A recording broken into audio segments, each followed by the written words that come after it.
I'm your host, Grayson Brulte. Welcome to another episode of SAE Tomorrow Today, a show about emerging technology and trends in mobility with the leaders and innovators to make it all happen. On today's episode, we're absolutely honored to be joined by Kevin Kushman, CEO Electrada. On today's episode, we'll explore how Electrada is working to accelerate the adoption of fleet electrification. We hope you enjoy this episode. Kevin, welcome to the podcast. Thanks, Grayson. It's fantastic to be here. It's great to have you here because there's a lot changing in electrification. You're really focused on the fleet electrification market. How are you currently thinking about that market with all the uncertainty and change that's currently occurring in the market? Well, it's the million-dollar question, of course, this year, and with a lot of introduction and reduction of different motivations to electrify, especially in North America, we're having to remain relatively agile. North America is our primary market, and while you're still seeing reinforcement in places like Asia, especially in Europe, with the mandates and the structures there associated with tailwinds for electrification. Right now, we're dealing with a few headwinds in the US, and it's more based on, is the underpinning logic still there? And we would contend that it is absolutely still there. But what it's done with potential reduction in incentives, grants fading away or potentially being frozen, and some of the things like ACF moving to the background as far as motivations, what we're seeing is a rebalancing away from almost false positives in terms of the economics for electrification and focusing really on TCO and cost per mile. So for us, that's where we live as the infrastructure owner and as a partner for customers that last a decade or longer as part of their electrification journey. We really focus on lowest TCO, earliest opportunity to start a long-term program. So in that sense, we're kind of now naked to the world in terms of the economics around electrification, and it's focusing us on the right use cases. It's focusing on the right use cases. So that's one aspect that you highlighted as the policy aspect, but then diving into this, and I was shocked that we're starting to see rising insurance rates for electrification to the point where sometimes, in some cases, the insurance is more than the vehicle payment, which makes that switch harder. So you have the policy risk, you have the insurance risk. You're the CEO of this business. How do you manage for all these risks? It's almost like you're playing a game of hot potato, I would say. You are. There are a lot of toggles, and it's a great way of thinking about the potatoes, or the plates are spinning, or the potatoes are in the air. For us, and this is why we team with partners like the OEMs, like our partnership with Daimler Truck Finance, where they already have created dynamic leasing products, dynamic insurance products. So when you think about where those costs may be moving in the interim, if you think about a first 5-year life of a leased vehicle or an electric vehicle in a depot setting, for us, we team with folks that can help alleviate those, potential spikes in the cost profile. So we're not, when we present a fixed cost for fuel per mile, we're not being undercut by something that's changing like you described for insurance. So we know going in, here's the basket, here are all the components of TCO. And if something's changing, we have to make an accommodating change on the other side, potentially, to keep prices where customers expect them to be in order to make long-term bets. We would also contend that thinking about electrification, customers have to be thinking more about OpEx rather than CapEx. And in previous lives, I know a lot of fleet managers and a lot of enterprises think notably about buying, owning, and holding assets, trucks, infrastructure, things like that for a long period of time. Because of the rapid evolution of costs and products, battery density, range, all those things are changing so quickly, thinking about things in terms of OpEx actually may be the most cost-effective way to do this and the most risk-mitigating way to do this if you're a fleet, which plays well into an as-a-service type of a collaboration that we provide. Because the OpEx, you can manage it and balance it off of your free cash flow. When you're running this, as your customers are running this from an OpEx perspective, not a CapEx perspective, are you seeing different trends of where they're looking to upgrade equipment earlier? Perhaps there's a new battery technology. If you look at your partner with Daimler Truck, there's a new cab. Are they looking to upgrade faster when they go to the OpEx model? They do, and we would encourage that. Again, no one wants to see stranded assets or trucks turning every 3 to 5 years. That actually potentially creates operational rhythm impacts. But in terms of following the trend line of better range, better efficiency on the vehicle side, as well as what we can do to tune energy profile at the depot associated with those use case mileage, cases, then we really like to be able to do things in a 3 to 5 year window. And so our average relationship length is 5 years, and then we'll renew and go to another 5 years. But ultimately, it becomes a series of staggered program year implementations for our customer at a specific depot or a portfolio of depots. So we really encourage thinking about this as kind of the living, breathing program implementation across a wide swath of locations. Are you holding those assets on your balance sheet? So we do. So part of the benefit of working with Electrada in a more holistic environment is we treat this as a fuel relationship. So we take all the components between energy management, working with the utility, deploying the infrastructure, managing the infrastructure, ensuring its uptime, really as if you think of us as a utility for mobility behind the fence. And so we create a fuel contract that insulates the customer from every bit of technology, capital, and operational risk for the fuel side of it. All they have to worry about is selecting the correct trucks and doing what they do every day. So in that sense, we try to create a ring fence around the customer and not put them in the position of having to think about system integrating all these things that are constantly changing. You're making it easier to scale. When you look at the depot perspective, are you taking input from your customer side? So you have a very large fleet customer and they want a depot in a certain area.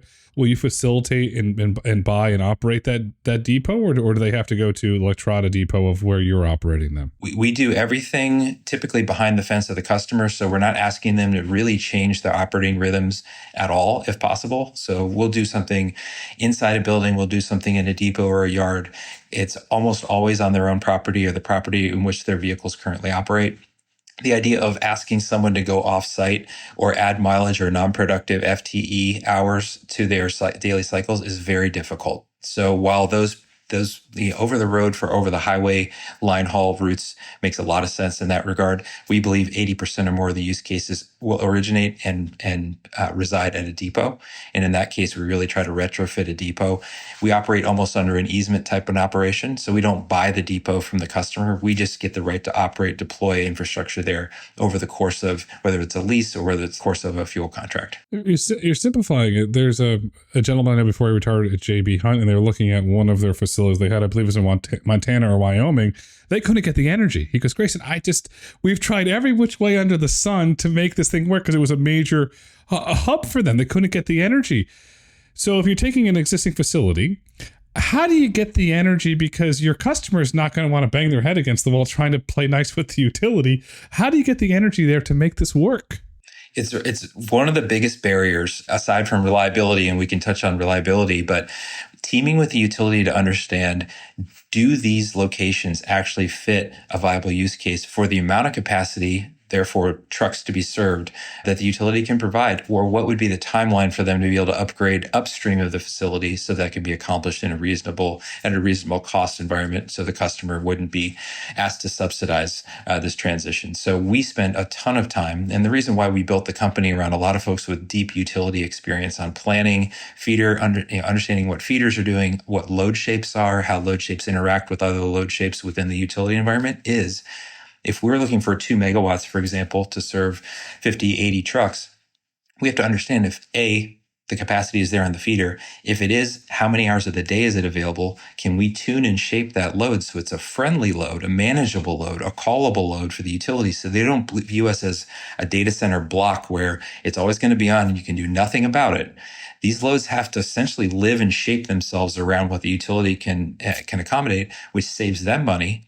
It makes them look great in front of the regulators for accommodating more electrification more rapidly, and it puts less stress on their infrastructure as a result. And it keeps this open line of communication as far as what we're doing and what the utility can provide.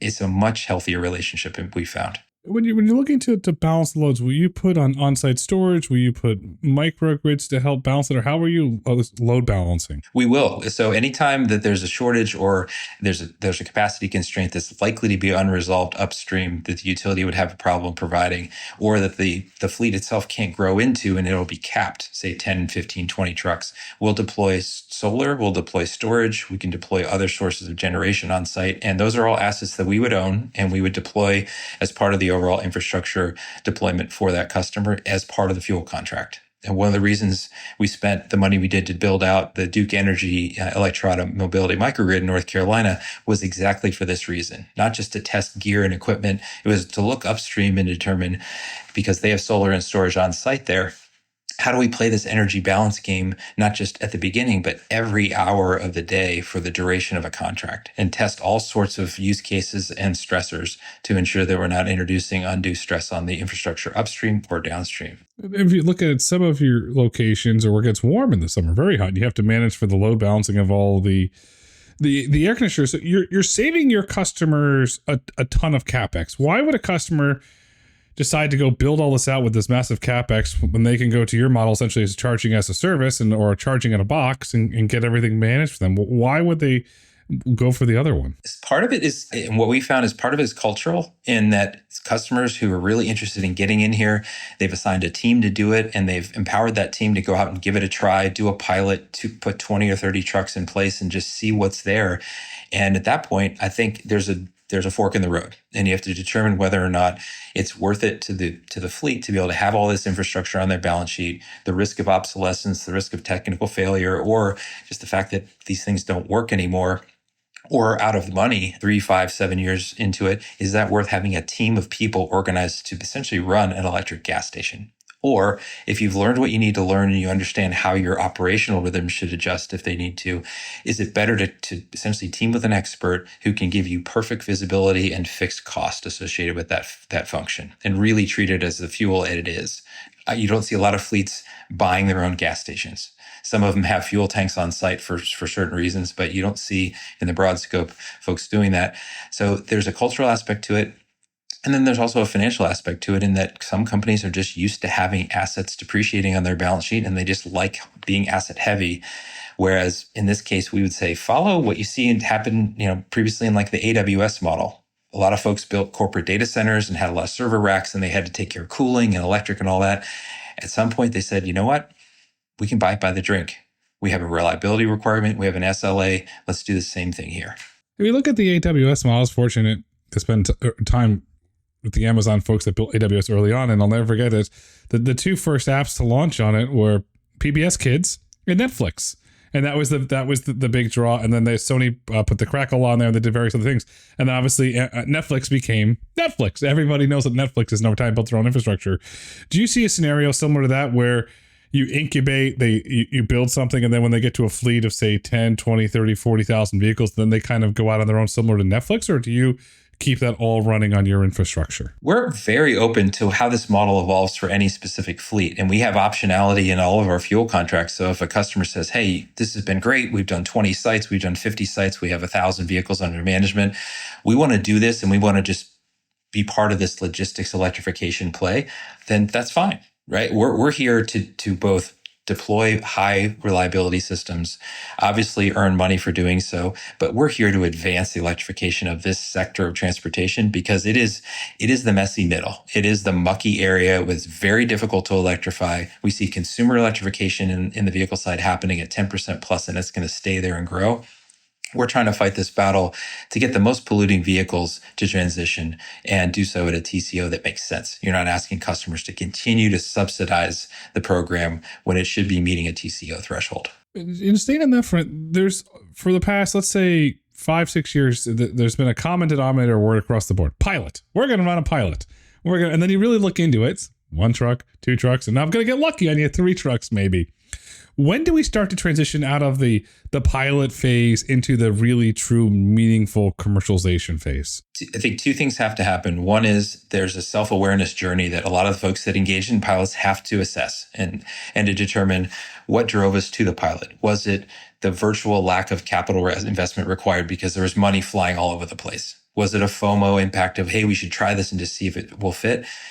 Or was it a more programmatic decarbonization approach to say, this is important for us to do this for our customers and for a lot of other reasons, but it also has to make sense from an ROI perspective.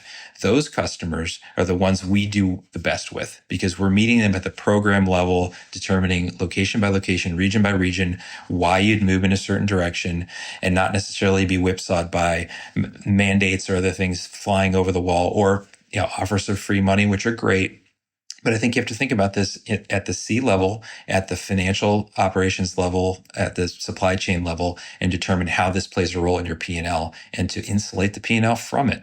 And it's our job to demonstrate how we do that from the fuel perspective. Pilots, in a sense, are easy.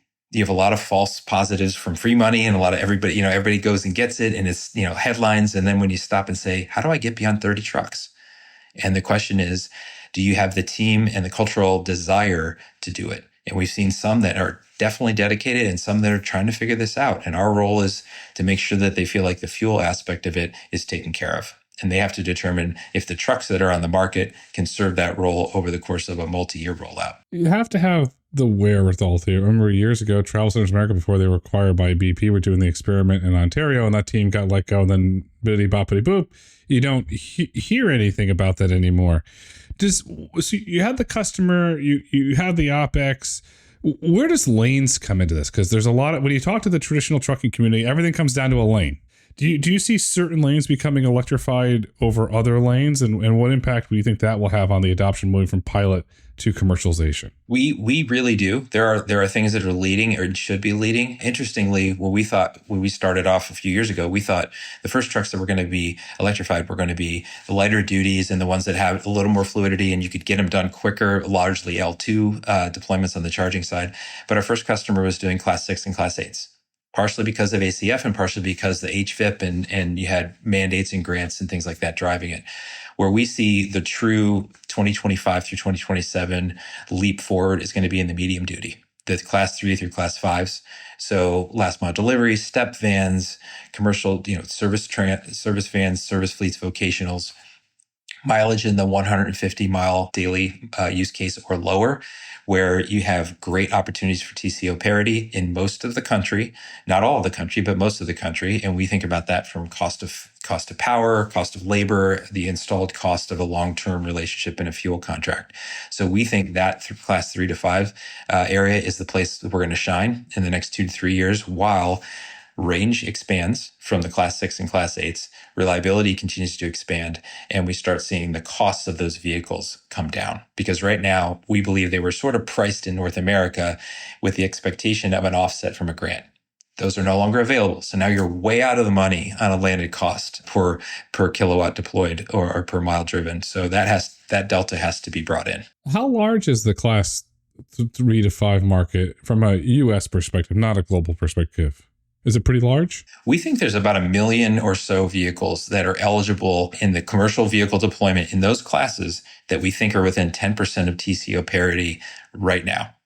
And our goal is to find those in clusters where a customer can do 10, 20, 30 at a location. Instead of doing 2 to 3 at 40 locations, we'd rather see them do 20 or 30 at 3 locations, because then you really get the economies of scale on the balance of plant investments on the electrical side.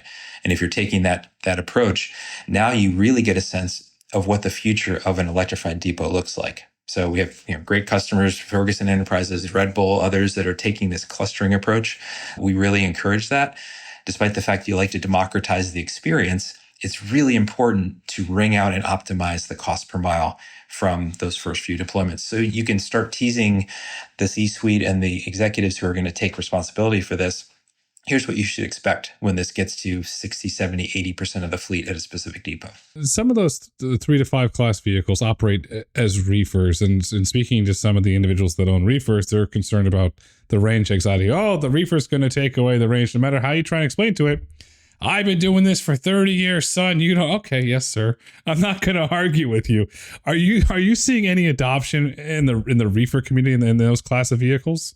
Some of those are coming along. We're still doing work on projects that have shore power aspects to them. So there's reefer charging alongside vehicle charging, and it's a little bit of a kludgy circumstance right now. It's really what you described, Grayson, about parasitic load, both from a refrigeration perspective, but also from a cargo perspective. So we're kind of getting it from both ends. Is, can I have the same pallet stack in that vehicle as we do now, or am I going to have to pull a couple of slots off that pallet in order to keep GVW where it needs to be? On the other side, refrigeration load really comes down to ambient temperature of operations, route topology, route distance, and solving for that electrically is part of what takes a long time to curate a depot's energy infrastructure and profile. But we welcome those opportunities. So there is a sweet spot there, but refrigeration, fortunately, we continue to see the providers of refrigeration technology step in and offer different variants on the theme. When you're approaching a customer and they sign the contract, okay, Kevin, we're good to go. We're going to start with, say, 30 vehicles at our depot. What does a build out look like? How long does that take you? So from the time we have a signed contract, it can take anywhere from as little as 3 months, depending on how many things we've been able to pre-stage, up to as much as a year or 15 months. And we've heard, you're very familiar, and the listeners would be very familiar with some war stories around doing electrification in places like California, where there's significant backlogs in terms of utility easements, getting capacity on a feeder, or just getting the construction and design teams engaged.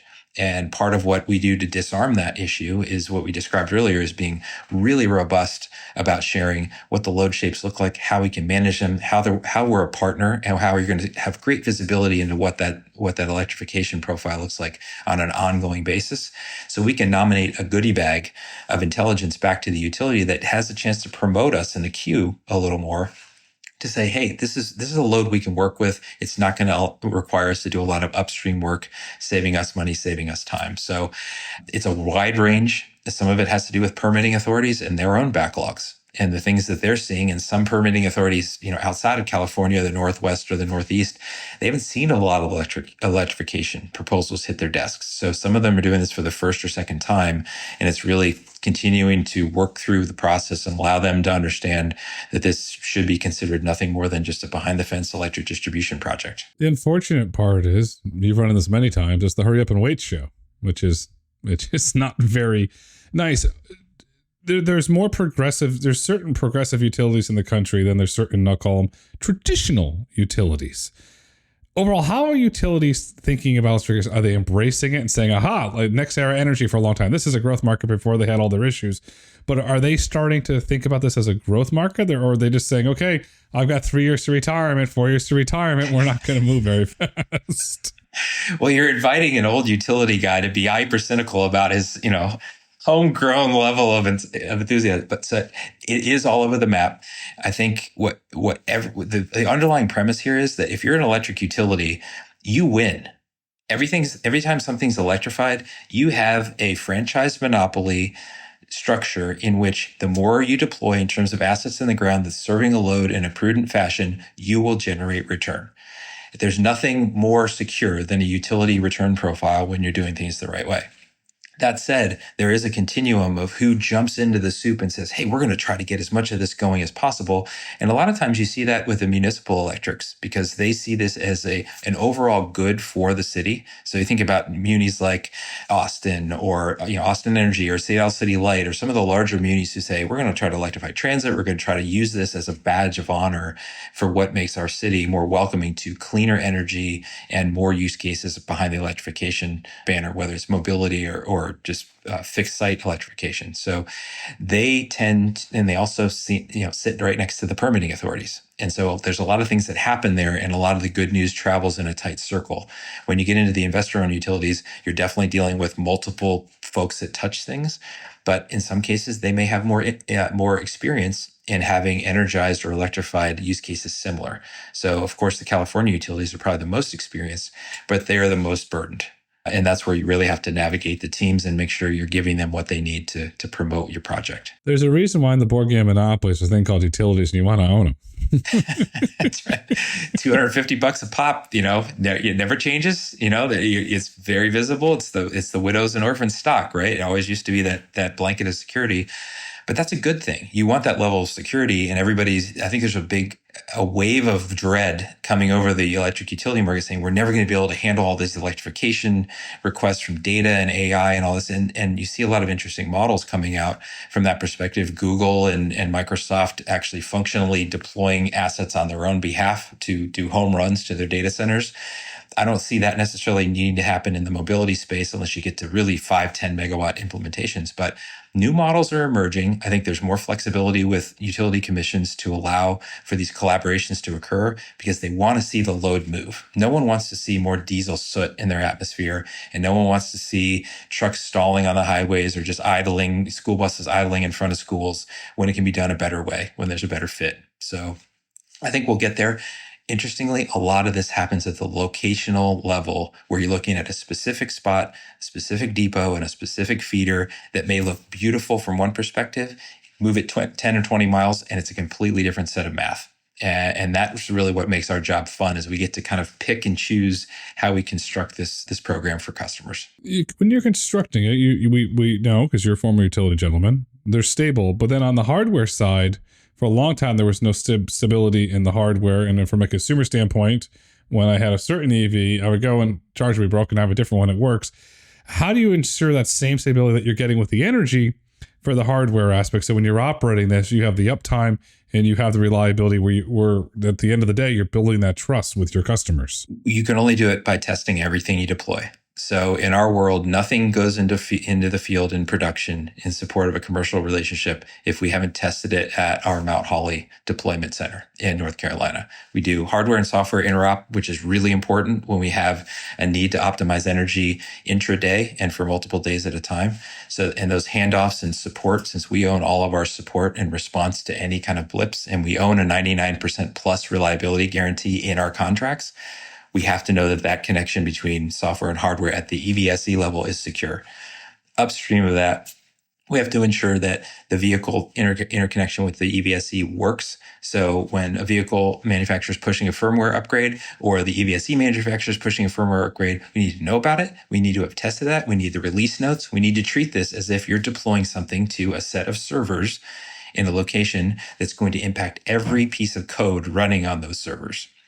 It has to be that granular. It has to be that rigorous. And so we do all that testing, and we won't release a combination of software, hardware, vehicle into the field until we've had a chance to test it and do what we call basically a security test or a viability test. So in that sense, we feel good about that.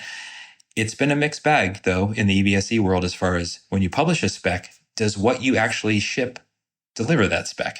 And we've seen, and you're shaking your head, Grayson, and some of it is truly you find out when you find out, but some of it is, we publish a spec and it's going to be a 60 kW charger, actually immediately derates to 48. And then from that perspective, if you have, ambient heat issues or heat trap issues going on, or you have a power factor challenge, you might be getting 42. That changes the entire capacity planning approach for a depot, and it changes the economics to the customer. And we have to be in front of all that instead of reacting to it. And there's the other aspect that we're going to touch on. Cable management and cables. What kind of testing to do? Because they're unfortunately not very reliable for the most part. There's stress testing. We look at the cable management systems. We look at the operating rhythms. So as much as we do on the engineering side for electrical on site, we do a lot on the operations, just the operating rhythms of what the drivers will be doing. Is it always the drivers that are going to be plugging these things in? How are they going to be doing it? Are they going to be in each other's way? So we look at cable management. We look at cable replacement. We have spares on site deployed at every customer site or proximate within a few mile radius. So if there's something that breaks, we can rapid fix it. Our L2 maintenance program is rip and replace. We don't even try to fix something in the field if it's an AC charger. We just take it off and replace it with a new one, because we got to keep uptime where it is. And our response window is so tight given our 99% commitment. So cable management is another one of the things, because you see 40 different flavors of cable management or no cable management. And you see connectors getting run over and, tossed to the side and getting wet, damaged, et cetera. So we try, as part of our training, irrespective of what type of technology we deploy, part of our training where we go in and first do our commissioning process is we train the drivers on how to use the equipment, how to look at it, how to work with it. And the OEMs, the vehicle OEM representatives, the dealers and others from the product side on the truck side are there with us. So we do combined training. So if we're doing something with Isuzu or doing something with Daimler, we're all in the room at the same time, walking through with the drivers how to think about all of this and what it means to adhere to good cable management practices, good check-in practices, and what it means if you don't. Drivers are very influential historically in fleets. From an electrification standpoint, what role are they playing? Are they leading this push for adoption? Because the drivers that I speak to, they want to drive the EV because they like it. Is that starting to nudge things forward? It really is. So you have the drivers, when the vehicle is operating well and when the vehicle experience is reliable, you will never have a better advocate, a better evangelist than a driver. And we see this from the Class 8s all the way down to the vans. They love being in these vehicles. They're quiet. From the Amazon drivers to service techs to over-the-road folks, they just love the vehicles because they They allow them, it's a much better ergonomic environment. They come home from work and they're not yelling to overcome what their noise, self noise canceling going on in their head. And it's just ease of use. And they love the pickup. The whole experience is great. The one thing that we've seen drivers struggle on is when the first quality of the experience is subpar. So if you're working out the kinks in a quasi beta mode, if it's a first vehicle launch or the first time a vehicle's model's been deployed in scale, and you start seeing vehicles having to go get rescued off the side of the road, that starts to chip away at confidence. And because it may be chipping away at their ability to go sell things or go deliver things and stay on their routes, and they get covered from that, of course, from the ops perspective, but it chips away at, is this really ever going to be sustainable, scalable, and the reliable quality that we expect when we get in the cab? So it cuts both ways. The OEMs own that first quality of delivered product, and we own the entirety of the experience. So it's not, creating a new set of instructions you have to learn and own. If the OEM delivers a credible product that's not recalled, I mean, it gives you the ability to do your job. But unfortunately, we've seen a lot of recalls, which is not your issue. It's the OEM's issues, and the OEMs are having a lot of problems building electric trucks, either class 3 through 6 or 8. And then it brings us to Tesla. There's all this hype in driver circles around the Semi. Then we got a report out of Reuters last week that the parts are stuck in China. So who knows when the thing's coming, but we do know at some point it's coming and it's going to scale. What impact will that have on the market when it's here and it's scaling? Well, we talked earlier about in the Class 8 space, while the trucks themselves are so far out of the money by a multiple in terms of adoption and what kind of friction that creates for fleets to think about adoption, because it skews the entire TCO.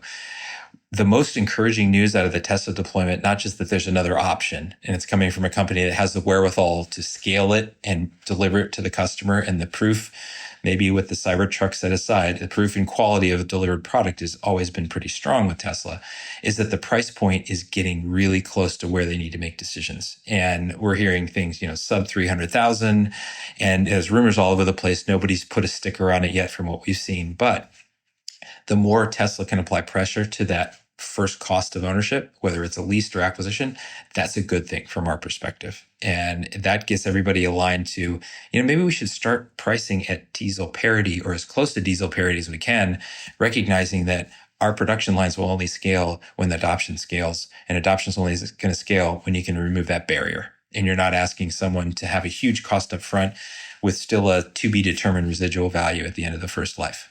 Well, if you look at it from the passenger side, Tesla's driven the price of an electric vehicle down. We had the Model 3. We had the earnings call last night where they did confirm there's a cheaper vehicle coming. I'll be generous and go on the record and say 25,000. And I'm not sticking to the number, but I'll be generous and say 25,000. But the price is going down. Traditional OEMs are frankly not equipped to build an EV from the ground. They had their legacy, and in your case, the diesel engines, their internal combustion engines. Without the grants, how can the traditional OEMs drive that cost down to really compete with Tesla when it enters the market and it scales? It's really hard for OEMs who are treating electrification as an incremental activity. It's exciting. It gets a lot of attention. But unless you're treating this as it's almost a generational investment, and that the first 4 or 5 years of this, as we've seen almost every OEM suffer losses in terms of the R&D and the investment in tooling up and getting production ready, you have to think about that from the customer side. Not what works for us to maintain our 12% EBIT margin across every product, and EV can be no different. There is a subsidy that has to be endured for the purpose of ultimately cannibalizing some of your existing product line. And I still think there's a resistance there between truck manufacturers who are doing otherwise decently well in their traditional product lines and thinking about this as, wait, I'm going to now eat some margin for the purpose of taking other vehicles off the road over time. But this is happening. This is going to happen, and you're going to continue to see others that jump in. I think of a company, a small company like a Harbinger, who started at diesel parity and said, we're just going to do this. We're in the right use cases. We're in the right vehicle classes, and try to catch us. And incumbents struggle with that because this isn't an existential exercise for them yet. It's an incremental exercise. We always talk about the difference between the two. And with our partners at Daimler, we keep pushing on that. It's like, guys, kind of jump in, and we try and find a lot of different opportunities to adjust economics, move some of this to the energy side that can alleviate some of the pressure on the OEMs, but they have to join the battle. They can't treat it as, oh, it'll be great if the grants come back. It'll be great if the utilities give us more incentives. It has to be good now. They have to go all in, and they have to figure out the tooling, and they have to figure out, do they want this to be a tent pole of their business, or do they want this to be an afterthought? If it's not a tent pole, the economics are never going to work because you're never going to be able to scale up. And then from your perspective and your customers, the quality of the product's not going to be as good if you don't go all in, because the engineers aren't going to be into it. Yeah, it's a commitment. It's a real commitment, and I appreciate all the differing pressures they have to maintain margins in an environment where rates remain high and investments in fixed plant and equipment remain high, and they're costly. Cost of capital is staying artificially high for all the reasons we're aware of. But at the same time, adoption will occur, and the European and American-based OEMs are going to continue to see the Asian manufacturers outflank them because they aren't waiting. Asia's gone all in. Traditional OEMs have to go all in. Outside of that, it's Asia versus Tesla when it comes to all things electrification, which raises the question, Kevin, in your opinion, what is the future of electrification? I think it's really bright. I think there have been a lot of, you've probably seen a lot of the management consulting based charts of where we are in the adoption curve. And a lot of folks are saying, oh, see, it's finally the trough of disillusionment. We've arrived. We're at the bottom. And now we look up at this big mountain. We feel great about electrification. Sure, there are some really ridiculous macroeconomic forces being dropped in our laps and basically without a plan behind them. We just have to keep our eyes on continuing to do well with our customers, working with customers who really have engendered a program attitude about electrification and why it's good. And we have to make sure it has an ROI.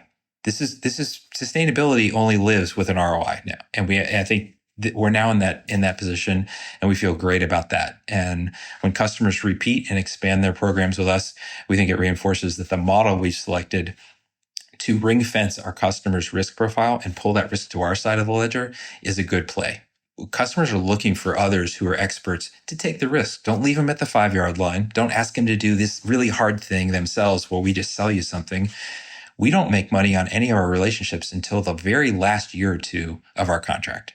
And that's the way it should be. They should see success and want to bank on that success and know that we're along and don't actually create any value for our company until they see clear evidence success.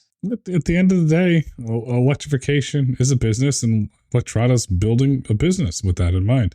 Kevin, as we look to wrap up this insightful conversation, what would you like our listeners to take away with them today? I think it's take all the learnings of the past 2 or 3 years when there's been a flood of stuff happening.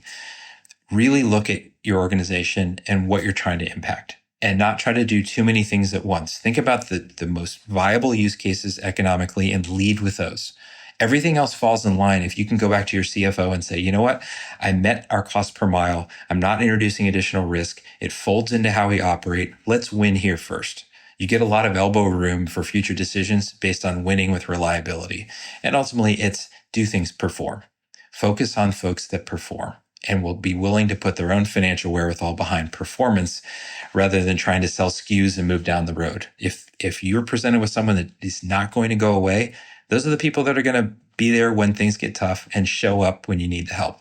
So those are the messages, regardless of who you work with. If they have those attributes, I think you're in good hands. Win with reliability is how I would sum it up. Today is tomorrow. Tomorrow is today. The future is Electrada. Kevin, thank you so much for coming on SAE Tomorrow Today. Grayson, thanks for the conversation. Had a blast. Thank you for listening to SAE Tomorrow Today.